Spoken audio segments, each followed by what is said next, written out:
And we're back, America, just like that. We've consulted with the sensei, master sensei. Sensei or Jedi? Sensei, master, like Master Yoda, Master Poppy. Master Pipey. You know, they would address him as Master Yoda. Like when he walk in, he's Masterism, Yeah, Masterism. Yeah. And he sits there with his robe on, his hands like this. Like a monk. But then he gives you pearls of wisdom. So, or tomfoolery, either way. But it's IDT. It's a THC Thursday. Yeah. Big pipey in the house. Oh, yeah. Absolutely. The redoubtable, the question one. Segment 2. Are we doing... We got to do the Cleveland Cavaliers, Detroit Pistons, right? Yeah. We're talking about I didn't watch the game. I'll tell you right now, if this is the James Harden going forward, everybody's in trouble. Because I know Donovan Mitchell's going to show up. I don't know if he can continue this, but I wonder what sparked it for him. I don't know. Last 3 games, been really good. They've been there. So let's say it was one. All right, he's now at 3 in a row now. He's really 30 points, 8 rebounds, 6 assists last night. They overcome a 9-point deficit, but we talked about what was. He missed a couple of free throws. Yeah, but what was their Achilles heel? He said, "Who's the number 2 guy?" This came to a head the other night. Both teams. Yeah. Well, one team has a number 2 and one team doesn't. Well, this may have been Detroit may be done. This may be over in 6. Detroit. Is Detroit defensively good enough to go on the road and win? Yes, they are. But if this is the James Harden that we're going to consider, no, this is over. Dude, Ausar Thompson should be able to guard him. I know James Harden's great, but I think he can guard him. He has it in the last 3 games. So I'm looking at this through the eyes of a Knicks fan, and honestly, at this point, I want it to go 7. I want both teams to be tired as fuck. If I'm you, I'd rather see the Pistons. I know, I'll tell you why. They beat our ass this year, dude. You're a different female. You'll kill them now. You think so? Yep. Here's why. And by the way, they can't just key on Brunson. Listen what happened. I was vindicated the other night. Cleveland shut everyone else down. He goes for 39. Yeah. I was telling him this on the last show. Yeah. He could get 30 to 40. If he's doing that, they'll lose him. Everybody else is getting 8. And 10, they'll lose him. 12. And Cleveland figured this out. They didn't help. They let him go off. They worked him. He worked for it. But he couldn't kill them. And if I'm the Knicks, I'm hoping that Detroit wins Game 6 and pulls this out because I don't think they will be easier to defend than Cleveland. Yeah. By a country mile. They will. But they defend better than Cleveland. Not by a whole lot. No, Cleveland's a good defensive team. Yeah. You mentioned those big athletic guys they got in the back. They are big and athletic. Mobley. Yeah. Who's the other guy? The Fro? The Fro. Yeah, he's good too. Is it Jarrett? Jared. Is it Garrett? No. Jared Allen? Jared Allen, I think. That's it, right? Yeah, I think you're right. Those 2 guys, fucking jumping beans. And they're aggressive. They're fast. Mobley shoots a 3 now, too. I'm saying they are a problem, Cleveland. And they've now got a guy who's a point guard who he will get them easy baskets. That's what he's been doing for 3 straight games against a very good Detroit defense. I'd pick the Knicks over either one of those teams. I would probably still pick the Knicks, but the other good thing about the Cavs is that we get home court. That's the only reason why I'd pick you. So I think if Cleveland, I'd pick Cleveland in a heartbeat because I'm just telling you right now that series will go 7. I think the Knicks would win it, but I wouldn't be shocked. I could see them losing that backcourt. Here's the problem: the Knicks are going to have a problem. They have no way. They're no better up front than Detroit is. They're going to have a hard time guarding these two. And by the way, anybody would. Detroit's a very good defense, and so are the Knicks. And they're both going to have a hard time with these We two. had our hands full with Philly, with Edgecombe and Maxey, and we did pretty well. I'm not saying they're Donovan Mitchell and James Don't Harden, you dare but put those two, and they're not even close to these two. They're good, though. They're not. These two are great. One's a league MVP. Already that this conversation ends there. The other one has been an all-star everywhere he's been. He's in his prime. He's a bigger version of Brunson. Donovan Mitchell. He's just like him, but he's like 2 or 3 inches bigger. He's a little bit bigger. But he plays just like him. He's more of a power guy. He'll go up and I'm saying, but he plays. He's more athletic, but he plays. He's physical like Brunson. They're like 2 bulls in a china shop. One just happens to be bigger. So that's the problem. And then you got to deal with Harden, who's a lefty and he will pass. Mm-hmm. He will pass the ball.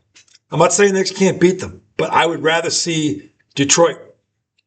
I don't think Detroit's going to win this series. I don't. I think it's over. I'm saying you're going to have a harder time with. I just hope it goes 7. Yeah. Well, I don't think if Detroit wins Detroit wins game 6, they'll probably win game 7. I think Cleveland's going to punch them out tomorrow night, though. I think it's over. They got it. They've got them right. I tell you, Detroit walked out of that. They were shell shocked. Yeah, they did look. They had that deer. I've seen that. Well, look. that 9-point lead with 3 minutes. I'm just saying. Won the game. But those 2 guys just kept coming, and they shut everybody else down. Yeah. And Cade eventually. Dude, but what's with the free throw disparity? I don't get that one. It was in Detroit. Because it was in Detroit. I don't get it. Now here's the thing I will say. I think Detroit fouls like shit all the time. I've said this for a couple years now. They do. Part of me goes, well, maybe they're just fucking calling it. but here's my thing. Well, to your point, look at the 2 guys we're talking about, Mitchell and Harden. Right. If those 2 are going to, they have reputations. They're going to get calls. Mm-hmm. They're both elite scorers. They're going to get calls. But here's my thing. So that's the thing. If you're telling me James Harden shot like 40 free throws over the past couple of games, and then Asar Thompson gets tripped, and you say incidental contact. See, I don't know about that. I was going to ask you about that. If you were calling that many fouls in that game, you should have called. This was the thing. To me, it's a non-call. But to his point, given the way they were calling the game, it would have been consistent. Right. So I think he's right. If we're talking normal playoff basketball where you're letting stuff go, you don't call it. To his point, there was a lot of ticky-tack. There was. And again, if you look at who it was, those guys they get those calls. They're like Shea, but older. Yeah. If you think about it, Shea is not the only guy in this league that gets calls because of his star power. He's not the only one. Cleveland has 2 of them. They do. It's a fact. And that's why another reason why I thought they were dangerous. James Harden is shooting what from the foul line in the last 3 games? No. He's shooting like Bird. He's like 98%. He missed 2 at the end of the game. Yeah, but he's like 31 for 33. Oh.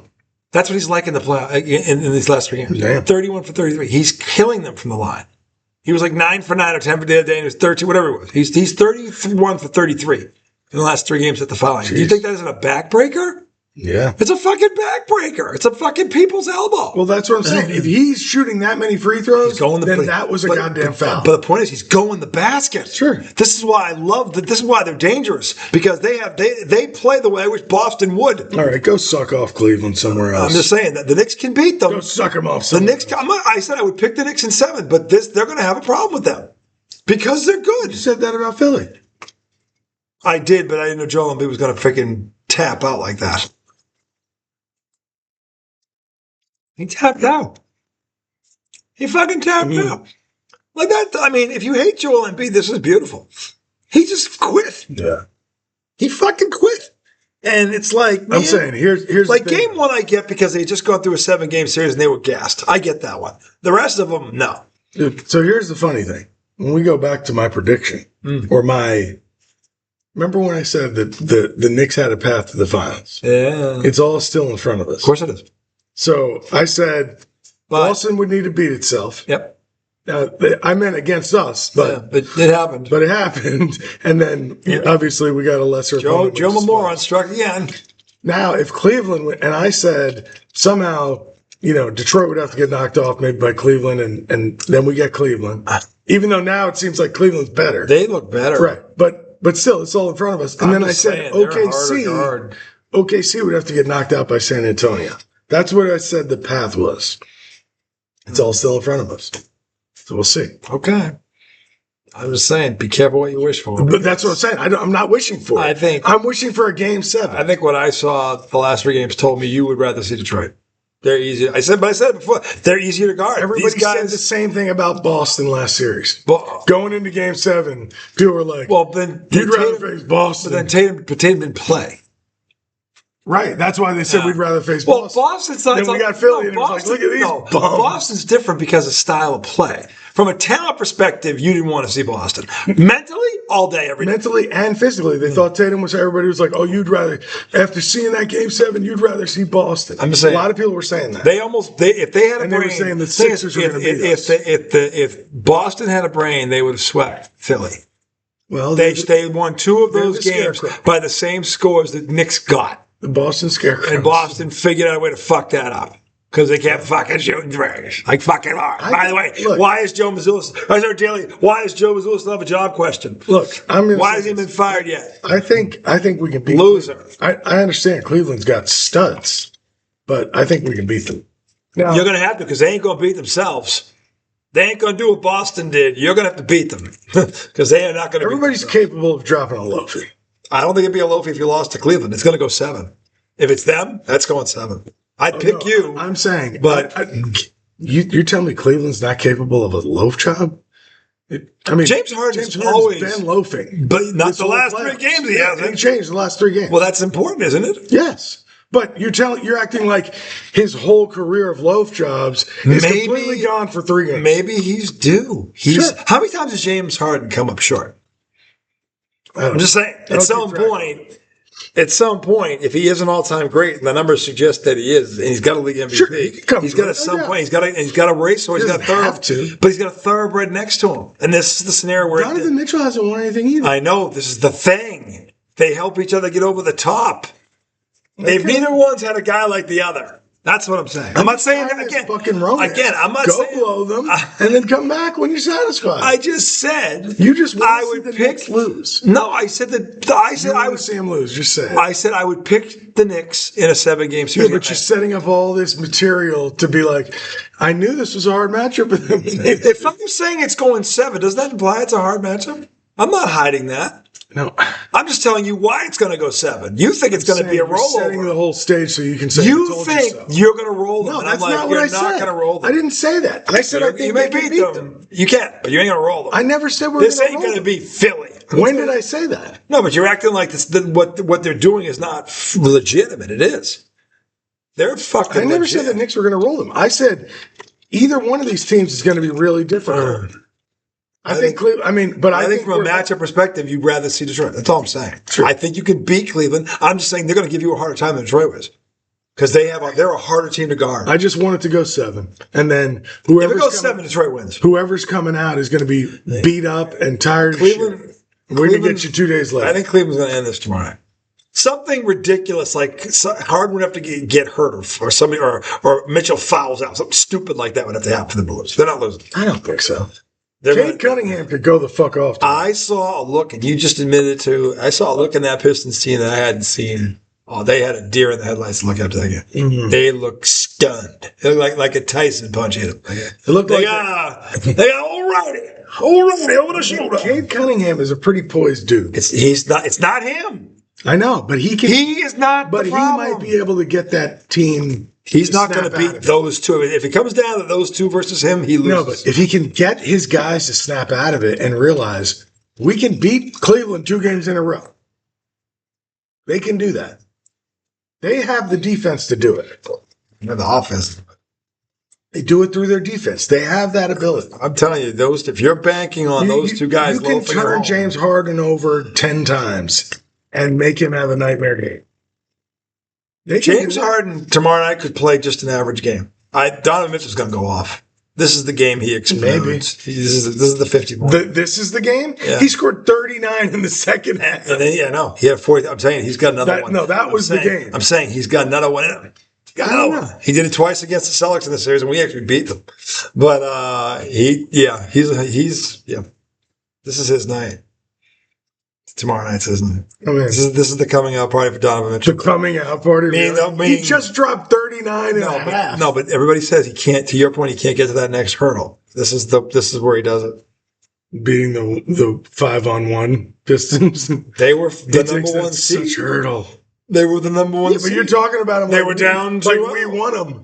They were down the number 2-0. 8. The 8th seed. I think you want Detroit. The 8th seed took them to 7. I think you want yourself a little Piston. The 8th seed took them 7 games, and you're like, if Cleveland gets by Detroit, they're the team of the decade. Not the guy and say that. These two will help each other reach the summit. Will be an all-time championship. It would be the grizzled, aging veteran. They just took out the young up-and-coming kid with the haymakers. It's a Rocky Mickey moment.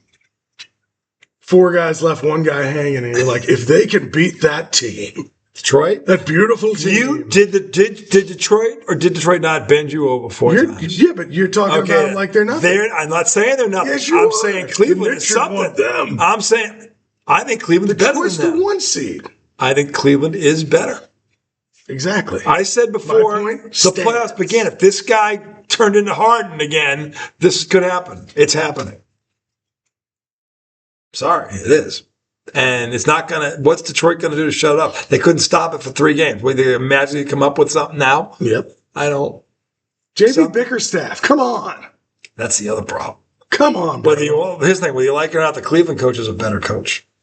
He is. Kenny Atkinson's a good coach. He is a good coach. Kenny Atkinson turned the Nets around, and then the Nets fired him. Oh, fuck. Let's go. By the way, they have now recovered from that decision. Yeah.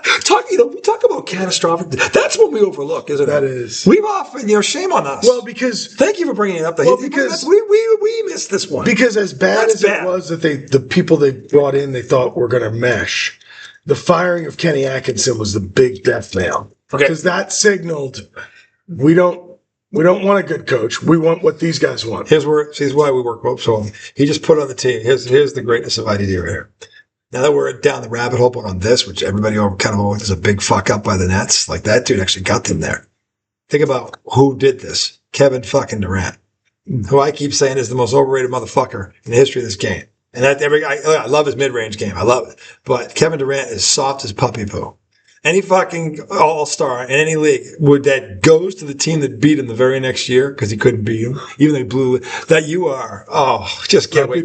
You're never welcome at my table. You never. There's been some guys doing that to the Dodgers in baseball. Ugh. Blake Snell went there. Mm-hmm.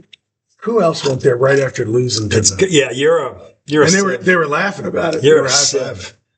Michael Jordan would never have joined the Pistons. He might have. Bird or Magic would never have gone to the Lakers. Dude, have you ever heard that there were conversations behind closed doors about certain guys joining up back then?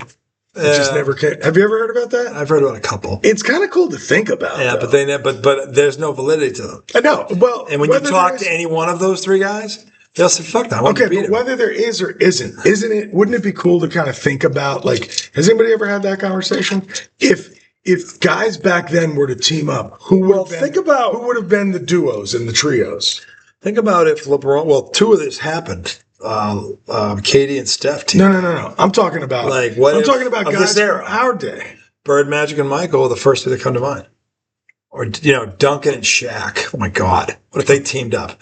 Are you kidding me? Think about some of these fucking things that could have happened. I mean, like Bird and Dr. J, or fucking Magic and fucking Dominique Wilkins on the way. I mean, some of these guys. Dude, imagine if you had like 2 stars. Okay, so let's say. What if Ewing came to Boston and played with Bird? Oh my God.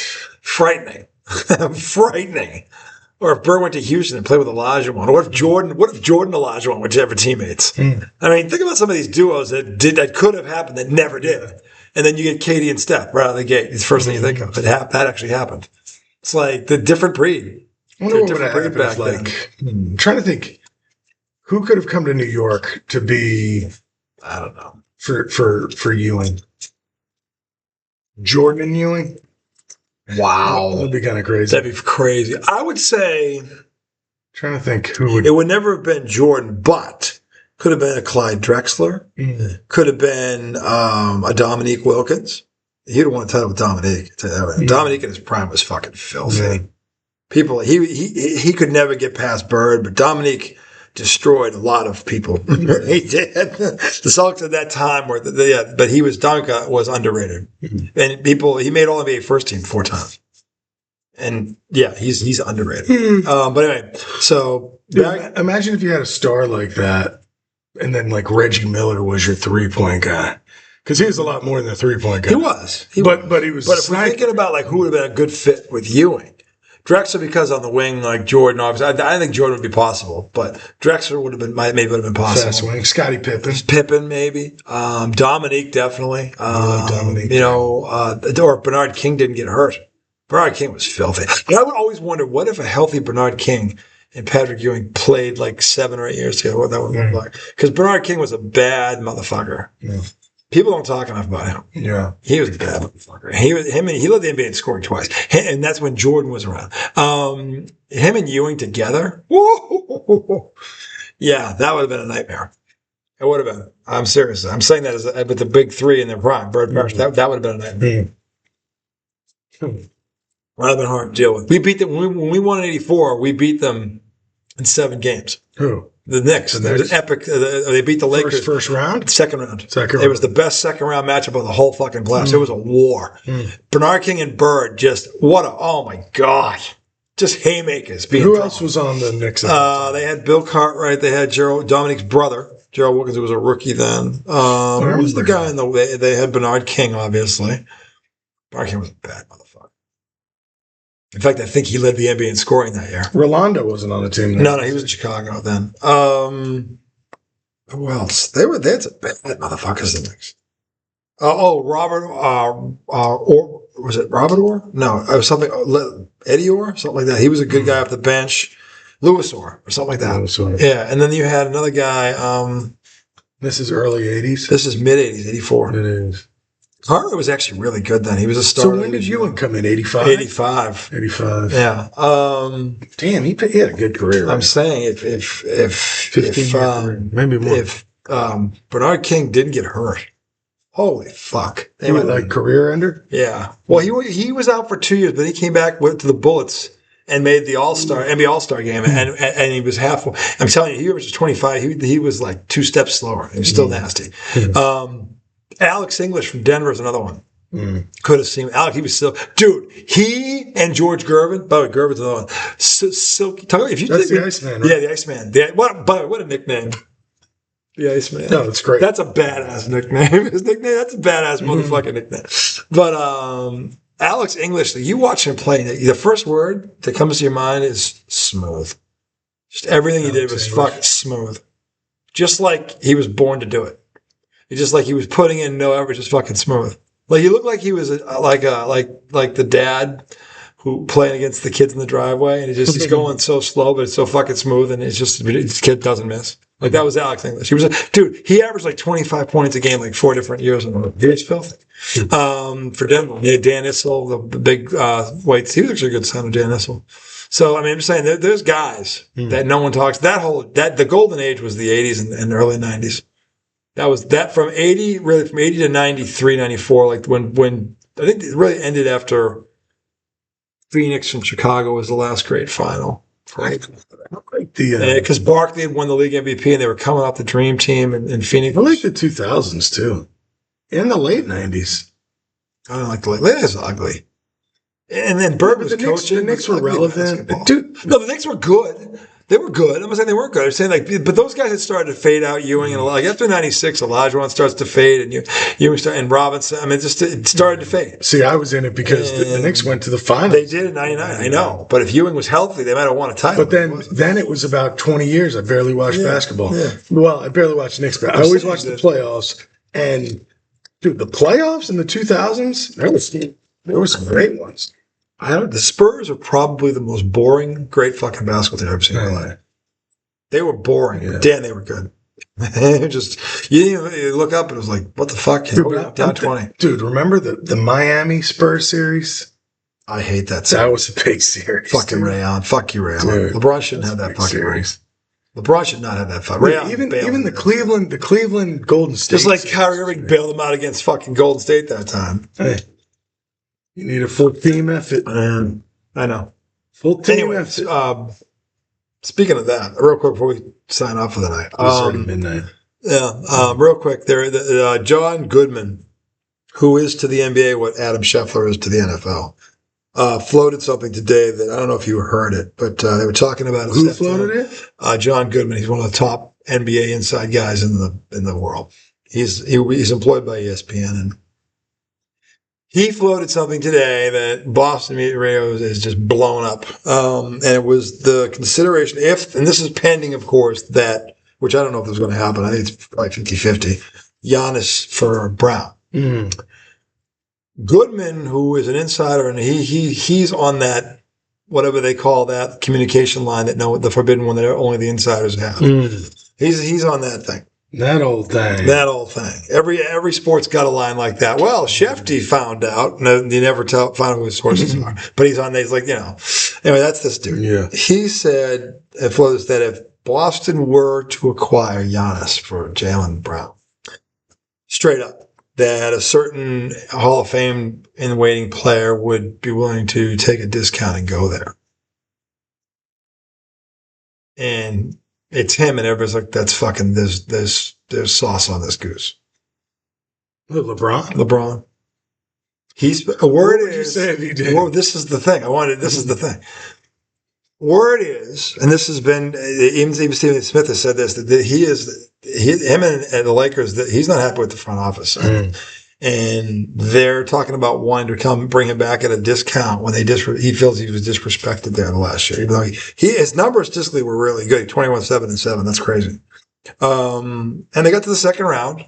They weren't going to beat OKC. They're a juggernaut right now. But and they didn't have Luka. Yeah. So what were you expecting him to do? Really? You got a Marcus Smart who can't shoot for shit and always fucks up at the wrong time. And I know I can speak to this. And DeAndre Ayton, the center, power forward, whatever he is, who turns it on. He's there and then he's not. He's Jekyll and Hyde. So really, what were you expecting? Yeah. But that's neither here nor there. The point is that if he's that pissed at the Lakers, because he can go wherever he wants, it's his option to resign. Mm. If the Celtics get Giannis and he really wants to get a ring, where is he going to find a team with two of the five best players in the world that are still in their prime? Yeah. And could he play off of those two? Absolutely he could. And then you still have, think about this starting five for me. This is the thing that popped into my head today, because I could totally see Missoula doing this. Peyton Pritchard, Derek White, Jason Tatum, LeBron James, and Giannis Antetokounmpo. That is a fucking scary ass. I'm not saying it's going to happen. I'm not giving you a prediction. I don't think the Giannis thing's going to happen at the end of the day. But it's out there. There's a chance. What the percentage is, I don't know. But here's what I do know: everybody is in unison that he is really pissed at the Lakers. Because pissed. Did JJ Redick got a game ball and not him? I don't know what it was, but can you see LeBron James? You can see it. Him doing this, right or wrong. This has got LeBron written all over it. This is what he's done. Finds a reason to get pissed at you and then leaves. Well, if you're him and you want to get in the ring, what better way to stick it to them would be to go to their rival and go out with a fucking ring. Talk about it's a double whammy. Would you take? Now remember, he was like, well, with the money, I'm like, he's a billionaire. LeBron doesn't even need the money. Yeah.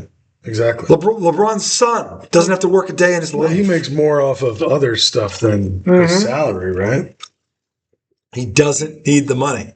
This ain't about money. It was about money. LeBron wouldn't. I'd say no way in hell. There's no chance. He won't take less than. This ain't about money for him. This is about I can stick it to these motherfuckers and get another ring on top of it. Yeah. I'm just saying.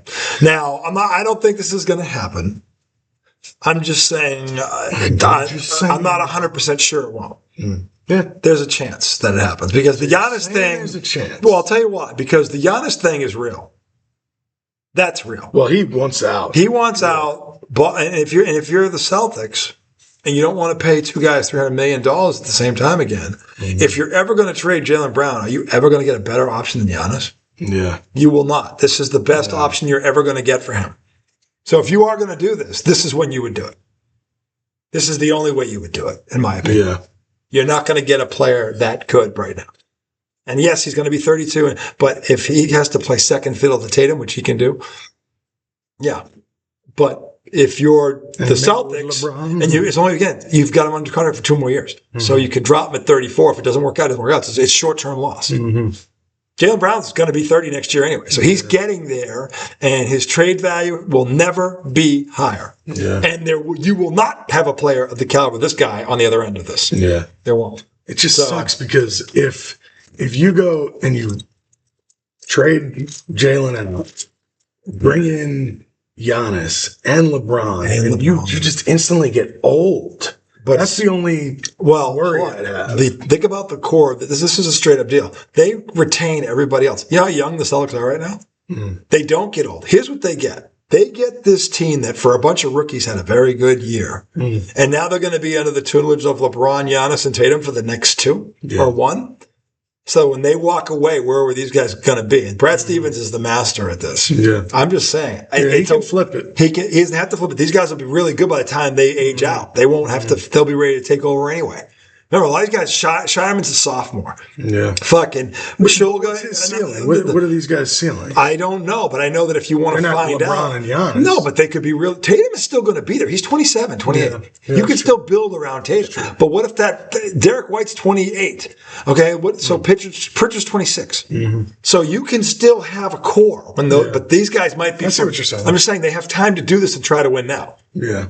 That's why. It just seems like that would be a lot. Listen to me. It's doable, but my scenario is fire the fucking coach, promote fucking Sam Cassell, and go get a big man.